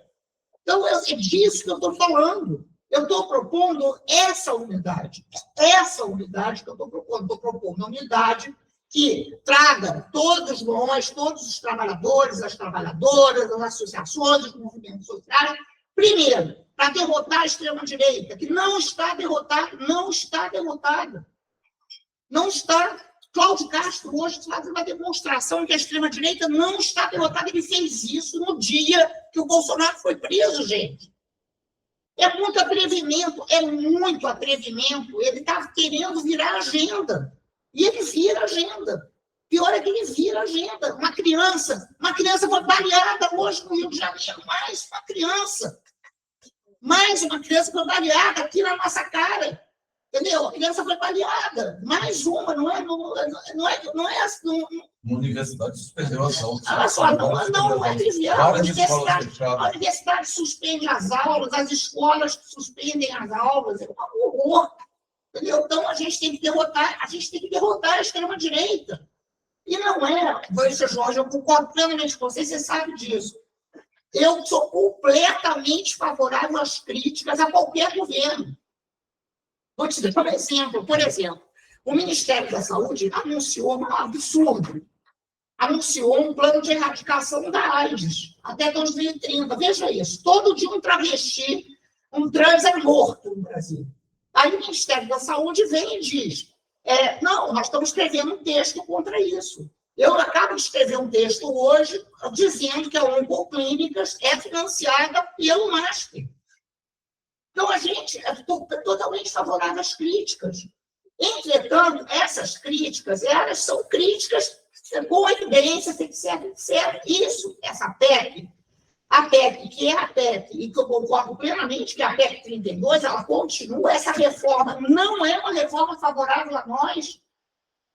Ela não é uma reforma, nós somos contra essa reforma. Entretanto, se a gente fortalece esse debate fragmentado, que é o debate da extrema-direita, e quem está propondo essa PEC é a extrema-direita, não somos nós. Não tem nenhum setor progressista propondo isso, a não ser umas coisas que fazem essa aliança aqui com o Malafaia, etc. Entenderam? Mas não somos nós que estamos propondo isso. Não, isso é uma agenda da CNS, da CNC, etc. Uma agenda de empresários de extrema-direita. Não chega nem a ser, digamos assim, do conjunto dos empresários do Brasil. Então, o que eu estou propondo é o seguinte, é outro enquadramento e unidade. Unidade sobre o enquadramento que permita que a gente tenha uma discussão, que seja uma discussão que devolva a gente o que foi o espírito da Constituinte. Aquela luta, que não era só de trabalhadores e trabalhadoras, meu amor, porque, veja, era uma luta que reuniu um monte de cientistas, né? Intelectuais, etc. Né? Sim, trabalhadores cientistas, trabalhadores intelectuais, né? Nós somos trabalhadores, não é isso? Né? Somos trabalhadoras, né? Então, aí a gente é que estava lá naquela Constituição. Quem estava lá era nós, né? Éramos nós, eu estava lá, né? Então, veja, é uma luta que está travada em diversos fóruns, não é? Em diversos fóruns. A gente está trazendo agora esse intelectual, né? Trabalhador intelectual de esquerda, Oliver Barton, que é uma pessoa que estuda extremas-direitas no mundo. Né? Espero que todos e todas estejam na luta. É a luta, isso é uma luta, é uma compreensão do que um intelectual que estuda extremas-direitas no mundo pode contribuir para que a gente compreenda melhor. O não compreendo, brigue com ele, etc., o nosso país, o capitalismo, o modelo de capitalismo atual, etc., não é? Então, esse é o esforço da UFERJ. A UFERJ fará isso. Nós estamos pensando em convidar, se todos nós concordássemos, o José Celso Cardoso, que é uma pessoa que vem estudando reformas administrativas no Brasil, que é uma pessoa que hoje trabalha no MGI, no Ministério de Gestão, para conversar com ele. Né? Logo no início do ano, a gente quer conversar com ele. A gente quer entender, a gente quer que ele fale um pouco, que a gente brigue com ele, etc., etc. Isso, olha só, é a nossa luta. Isso é luta. Isso é debate, isso é luta, isso é aprofundamento da nossa compreensão e, digamos assim, nos subsidiar para compreender melhor o que está se passando. Eu queria só a última coisa. Eu não sou contra a meta. Eu sou contra a meta individual. Veja, o grande problema de todas essas reformas é desnaturalizar a ideia e a realidade que o trabalho é social. O trabalho não é individual. O trabalho é social. E o que essas reformas fazem é trazer o trabalhador, a trabalhadora, o trabalho como se fosse individual. Não é. Nós somos a favor de metas sociais. A meta não é para um trabalhador ou para uma trabalhadora, mas tem que ter meta, sim. Só que a meta é uma outra coisa. É uma outra coisa. Então, esse debate, a gente precisa compreender o que é o trabalho. O que é o trabalho, não é? E a gente, aí sim, eu acho que também precisa compreender o que é esse capitalismo hoje. Quais são as possibilidades, qual é a crise que esse capitalismo tem hoje, não é? Não, eu estou falando o seguinte, vamos debater? Vamos debater? Porque tem que debater. Não é? Porque, olha só, não tem outra alternativa no seu capitalismo, nós somos igual a Thatcher, não. Nós não concordamos com isso. Mas quais são as brechas? Onde é que está a crise? Onde que está ruindo? Entendeu? Porque o problema do discurso, que ele é muito assim, ele olha para o espelho, né? E aí ele entorta a imagem do espelho, é o seguinte, eu venci, né? A greve venceu e o nosso salário melhorou, que não é verdade. O nosso salário não melhorou coisa nenhuma, mas então a greve conseguiu conquistar, ou então nós estamos permanentemente derrotados, não é uma coisa nem outra, né? Veja, nós não vencemos, nós estamos perdendo. Mas não quer dizer que nessa perda que nós temos não haja, digamos assim, espaços, possibilidades, etc. Não é? Agora, uma hora se diz que ganhamos, outra hora diz que perder não pode. Não pode. Nós estamos perdendo. Perdendo o que nós estamos perdendo? Perdemos o socialismo real. Perdemos o estado de bem-estar social. Entretanto, está uma crise enorme, enorme. Isso é impossível. Esse capitalismo, dessa maneira, tão extrativista, como você diz, ele é impossível. Então, onde é que está a crise? Como é que a gente pensa isso? Qual é a crise? Como é que a gente organiza essa luta? Não é? Não pode ser assim, do FERJ, faça um grupo de trabalho do ANES, entendeu? Não, né, gente? Mais, né? Vamos mais. Vamos ambicionar mais do que isso, né? Tá bom? É isso.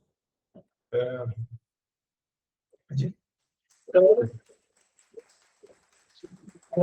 queria primeiro só reforçar o parabéns para a atitude, né, da decania, da pessoa representada pelo professor Will. Eu queria... Então, eu tinha pensado de finalizar com essa parte, mas aí eu vou na instigação da Lígia, que ela, além de instigar no ponto, ela instiga que a gente tem que entrar em contradição. Eu estou falando aqui, então vamos entrar nas contradições, porque também das contradições sai síntese e tal, né?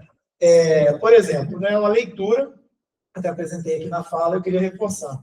Nós tivemos uma greve vitoriosa dos técnicos administrativos de educação em 2024, que foi uma greve, e aí também, ao mesmo tempo, uma greve vitoriosa dos docentes das universidades federais e tal. E óbvio que isso, do ponto de vista sindical, né? que você recupera parte da perda, você valoriza de alguma maneira as carreiras, porque para a gente teve valorização. Eu não estou aprofundado nas mudanças gerais da carreira dos docentes, tem algumas poucas coisas, mas me parece também que houve uma valorização em algum sentido, e houve várias coisas que não conseguiu, né? Acordos não cumpridos na integralidade, é o nosso caso, e é uma vitória parcial. É histórico isso, né? O Marx fala no salário preço e lucro que os sindicatos fazem guerra de guerrilha. Isso, ó, tem 200 anos, é guerra de guerrilha, você ganha aqui para perder lá. A questão é que, sem fazer um movimento sindical, sem atuar nos sindicatos, aí ele prega Mas que... quem que não atua em sindicato, gente? Aí também não dá, né? Não estou falando, não falando de você não, estou falando da população. A questão é uma questão geral, não de você. Eu estou falando... Não. A questão é porque o Marx fala que é guerra de guerrilha, ele poderia parecer que o Marx, coitado, não está valorizando os sindicatos. Não, eu estou defendendo ele. Estou defendendo ele.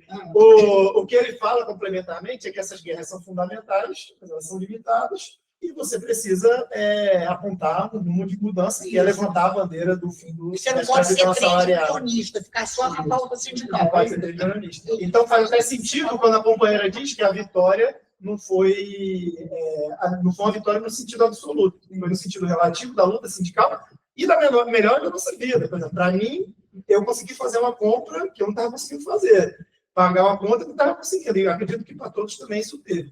Agora, por exemplo, aprovamos a isenção do imposto de renda para 5 mil. Vai passar 2 anos, o negócio vai ficar ruim de novo, porque vai todo mundo, um monte de gente vai entrar na faixa, né? De novo, né? E quem reduziu também vai entrar. Então, deveria, na verdade, o projeto de lei deveria ser uma espécie de gatilho, né? Um dispositivo percentual, né, da renda, né? Mas é o limite, né, da possibilidade.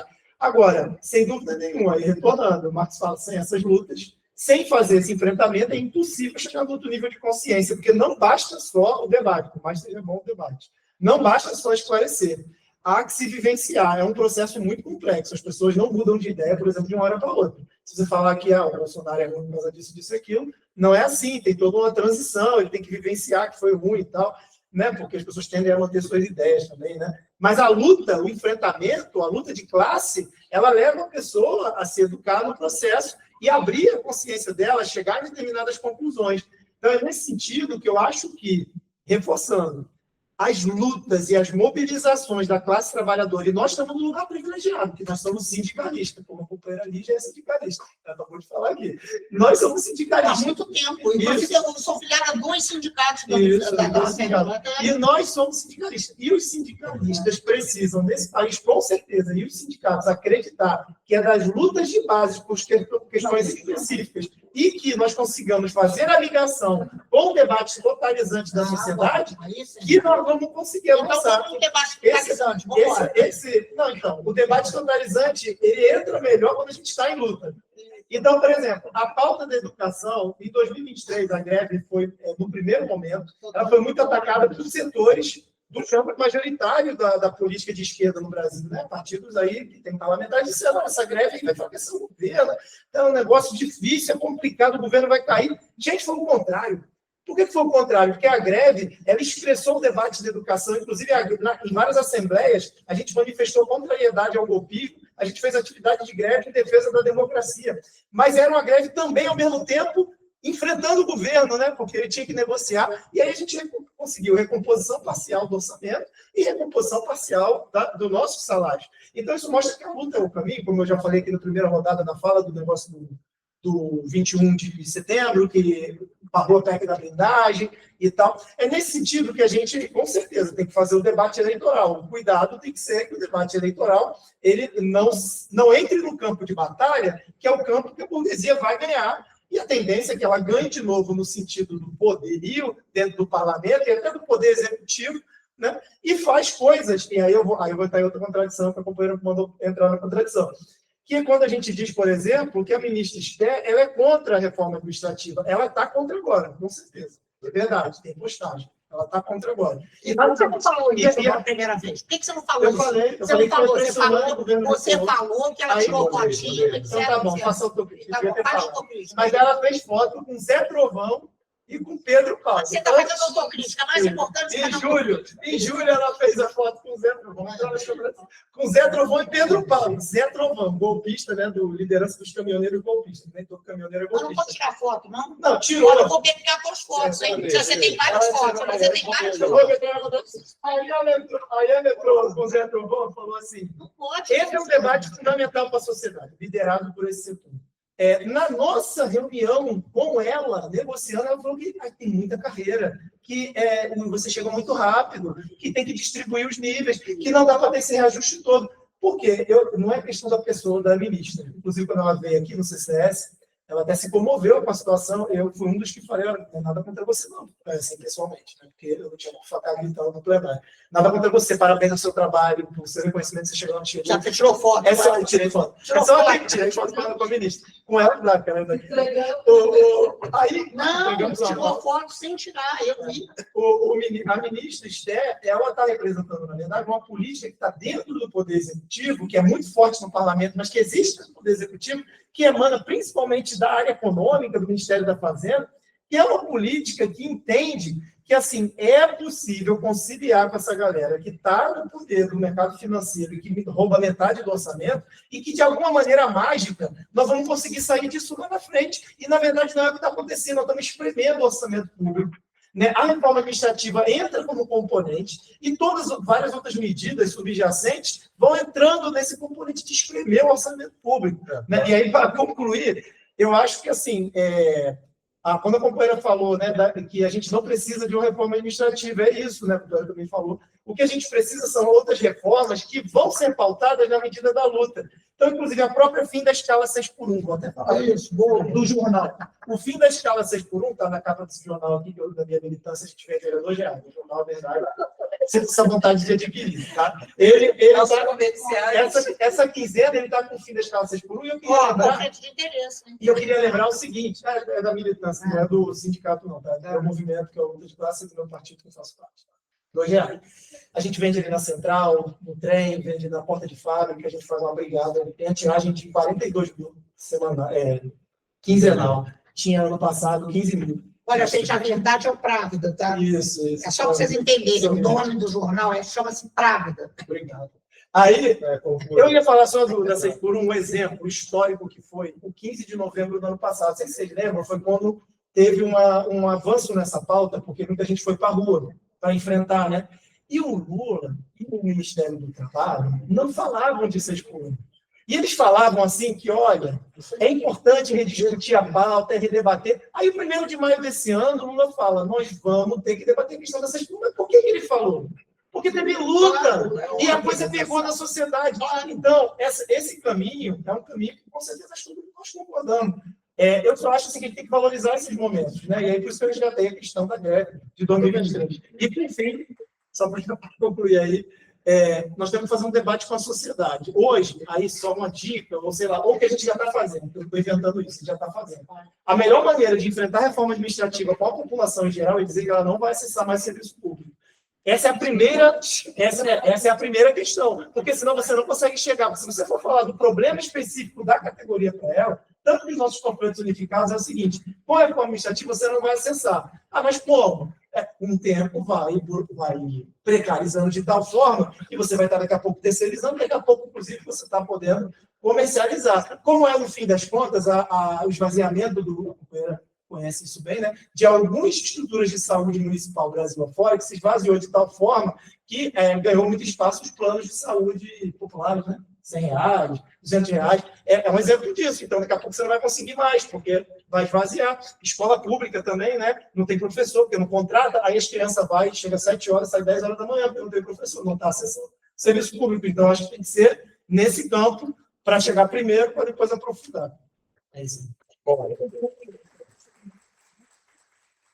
Bom, gente, óbvio que a gente tem o interesse de a decania, eu estou aqui no lugar institucional, de promover a boa reflexão. Né? A gente não está aqui para concordar com ninguém, a gente está aqui para estimular esse debate, iniciar esse debate. Né? A gente é um debate que aparentemente, ele não tem interesse social nunca, se a gente está falando de uma categoria de um segmento da sociedade, mas acho que é fundamental na medida que você está falando de uma visão de Estado, de um lugar do Estado que ocupa um lugar importante, que falando de saúde, falando de educação, né, que a gente combina as duas coisas no espaço público, e a gente pensar que a universidade tem um papel importante de debater esse tema. Do ponto de vista científico, do vista intelectual, do embate intelectual, e a função nossa, que a gente objetivou aqui, era startar isso e levantar a lebre, né? Quando a universidade está debatendo isso, olha só, a universidade debate de várias maneiras. A universidade debate, inclusive, fazendo Sim, mas, produções. Lígia, eu acho que A universidade debate, olha só, a universidade, gente, olha só, eu não falo assim, a universidade é uma coisa, tá? A universidade é uma coisa. Eu não sou universidade. Nós, os sindicatos, eu sei, nós, os sindicatos, somos entidades de representação de determinadas categorias. A universidade jamais deixou de debater.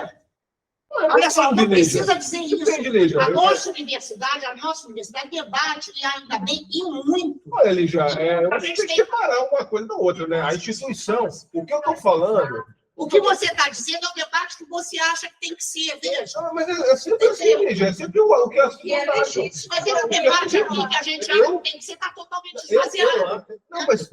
Depende de quem é distanciado. A UFERJ, tanto que nós ganhamos a eleição, né? Ô, Lígia, vem só, Lígia. Você ganhou a greve e eu ganhei a eleição. Ô, Lígia, vem só. Lá no capital tem onde for, mas se eu vir meu nome, lá estarei.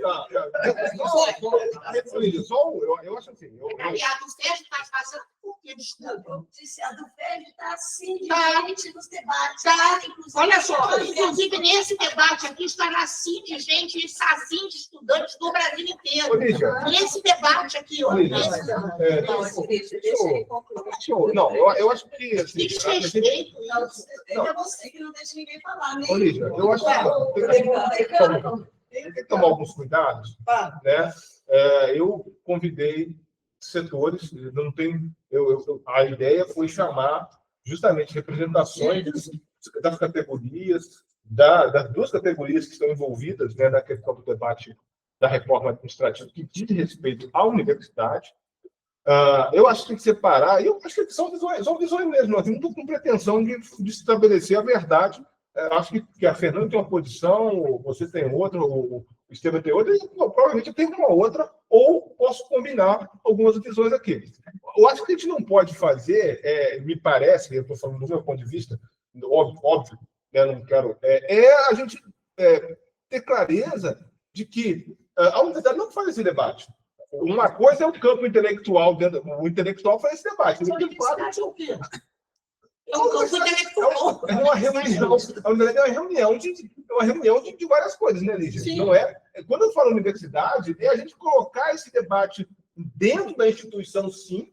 Né? A instituição tem que debater isso da sua forma. Agora, o que ela não pode, e eu não estou dizendo, eu não estou aqui tornando nomenclatura dessa ou daquela reitoria, não estou fazendo isso, ela tem que debater isso. Eu acho que a função da decania é fazer isso, é chamar o debate, chamar as categorias, ouvir e estabelecer uma reflexão do país institucional. A outra coisa que me parece que tem que se tomar um certo cuidado é sempre, e aí vou falar com o professor, tomar um certo cuidado, porque tudo está esvaziado e tudo está cheio. Acho que nem uma coisa nem outra. Né? O fato de não ter pessoas aqui não quer dizer que as pessoas não estejam, não possam ouvir depois. E a própria ideia de você chamar as pessoas para conversar é um exercício. Maravilhoso. Né? É um exercício. Eu acho que tem que ser respeitado. Pode ter aqui duas pessoas, pode ter 100. Claro. Né? Eu acho que nesse sentido tem que tomar certos cuidados, porque senão a gente começa a achar que representação é colocar 10 milhões de pessoas aqui. Isso não é verdade. Isso não é verdade. A representação é muito mais que isso. Né? É muito mais que isso. Às vezes você pode ter duas pessoas aqui, um debate muito bem feito, e ele ganhar auditório. Eu acho que, inclusive, a gente fez um excelente debate, só que nós fizemos um excelente debate demonstrando que nós, primeiro, não estamos em greve. Segundo, nós não estamos na rua. Terceiro, nós aqui estamos recuperando todo o conhecimento produzido pelas universidades. Todo o conhecimento. Terceiro, quarto lugar, e mais importante, nós estamos reconhecendo que é possível ter unidade. Sim, acho que esse é o esforço. Então, esse é um debate muito rico. é isso aí. É isso Então, assim, aí. eu queria agradecer imensamente a Fernanda Vieira, agradecer a Lígia Bahia, agradecer o Esteban Crescente. Acho que a nossa intenção, primeiro, é estabelecer uma visão plural. A gente não tem que concordar e tem que ter visão plural para fazer debate, para fazer reflexão. Tanto que a gente não colocou o nome debate. É roda de conversa, vamos conversar. Né? E agradecer imensamente a quem está assistindo, quem for assistir no futuro, os professores que estão aqui, os técnicos administrativos que estiveram aqui. Tá? Obviamente, a gente vai, né, a decania vai, no ano que vem também, pautar alguns temas nacionais. A gente entende que é preciso entrar em alguns temas nacionais, um deles é o 6x1, a escala 6x1. A gente espera que vocês participem, a gente está convidando vocês para isso aqui, a gente espera que vocês estejam, sabe por quê? Porque eu estou aqui. Quando vocês chamam o debate para dizer, eu estava aqui, eu espero que vocês estejam aqui. Qual que é? Eu estava no jornal, não pode chegar. Tá. O debate sobre a luta antifascista contra o fascismo. Santuíro, como professora do CFCH, eu te agradeço por fazer esse debate. Se você me representa muito, Ok, gente. chamando esse debate. Obrigado. Eu queria só levantar uma questãozinha. Gente, obrigado. Eu não sou da área dessa área, eu sou de artes, que é a primeira área. Só uma questãozinha aí. É o seguinte, não me propõe fazer síntese nem nada, mas só levantar que dentro da nossa inspiração, da nossa vida, tudo, existe instâncias diferentes na ação da universidade. Isso. Existe uma instância chamada teoria e outra instância chamada prática. E nós todos aqui estamos disfarçando mais um lado ao outro, mas, no fundo, as duas coisas têm que convergir juntas, porque a luta de classe se dá tanto no debate teórico, quanto nas greves, nos enfrentamentos e nas assembleias. Eu acho importante que a UFERJ pense em fazer assembleias politizadoras, de enfrentamento. Eu estarei presente sempre. Mas pode estar presente aqui também? Bom, gente, obrigado, gente. Boa noite. Obrigado, mesmo. Obrigado, Fernanda.